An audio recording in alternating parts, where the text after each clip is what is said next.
I know you guys don't have anybody that you don't like, but I have been struggling with this. Today, I want to share a poem about Ruth. Sister, my sister, just remember your name and that your soul is the umbrella that will protect you from the rain. Hello everyone, my name is Lashanae Monique and welcome to my YouTube where everybody is somebody and God is the head. Thank you so much for watching. Today my topic will be, but what if I don't like them? Now, I'm just going to speak for myself because I know you guys don't have anybody that you don't like, but I have been struggling with this because God is love. The whole concept of Christianity is love.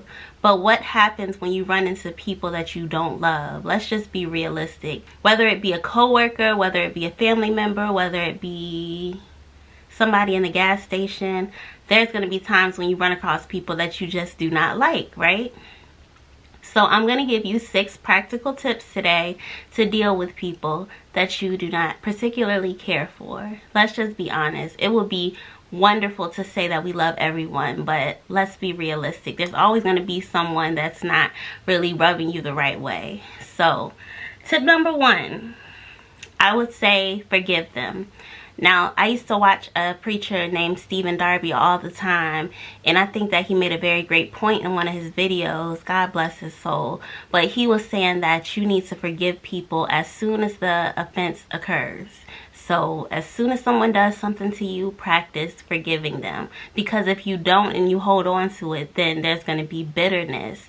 And it's going to fester. It'll turn into bitterness and it's going to fester. So forgive the person as soon as the offense is committed. Easier said than done, but just try to keep that in mind. So tip number 2 would be slow to anger. Now, we live in such an offended world. Everybody's offended about this and about that. I can't believe you said that. I can't believe you called me this. I can't believe you would refer to them this way. It seems like everybody is offended these days. But in Proverbs 19:11, we find good sense makes one slow to anger, and it is his glory to overlook an offense. And when we look at the definition of love, it says that love is not easily angered. So based on those 2 Bible verses, I would say that maybe we need to examine ourselves and not be so easily angered and offended by things. Therefore, we'll have less people to forgive because we won't be upset about things. And I feel like I'm the most offended person in the world sometimes. But a lot of times people, what they're going through is not personal, so you can't take it personal. You learn that really quick working in retail, that you cannot take the way people treat you personal. Who knows what they've been through in that day, you know? Number 3, it's like I got ahead of myself and said in the last tip, do not take things personal.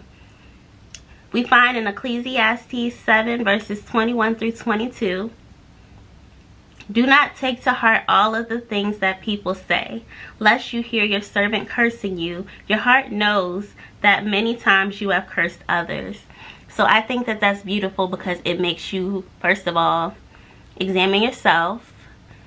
It makes you realize that just like they're talking about you, you have said something about another person at another time. So when you are, first of all, eavesdropping, because that's got me in a lot of trouble, listening to things that I had no business listening to, and then you want to bust up in there like, I know you did not tell me, I know, and you shouldn't have been listening to the conversation in the first place.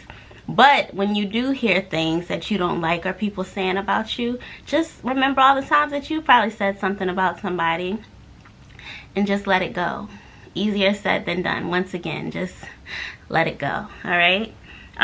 Tip number 4, you can utilize tools to help you with forgiveness. There are so many verses in the Bible that refer to this subject. There's so many stories in the Bible that will help you with forgiveness. There are actually books about forgiveness. I have something called the Forgiveness Journal that you can just look in and write down who you're mad at, why you're mad at them, and try to get back to a place where you can feel God's love for them again. Number 5, remember that vengeance belongs to the Lord. Oh, in Leviticus 19:18, it says that vengeance belongs to the Lord. So therefore, it's not your job to get even with anyone. It's not your job to make them pay for what they did to you. It's not your job to punish them for what they did to you. You have to let it go and put it in God's hands. And the last thing I want to say is to pray. When you start to pray for somebody, and not just a dry prayer, when you start to pray for somebody and really mean it, then you're going to begin to have God's heart for them and realize that no matter how much they're getting on your nerves, God loves them too. They are God's child just as much as you are God's child. So remember what I told you, and hopefully the next time somebody gets on your last nerve, you can have some practical tips to come and look at and help you get through that offense. I love you guys. God bless you, and I'll see you next time.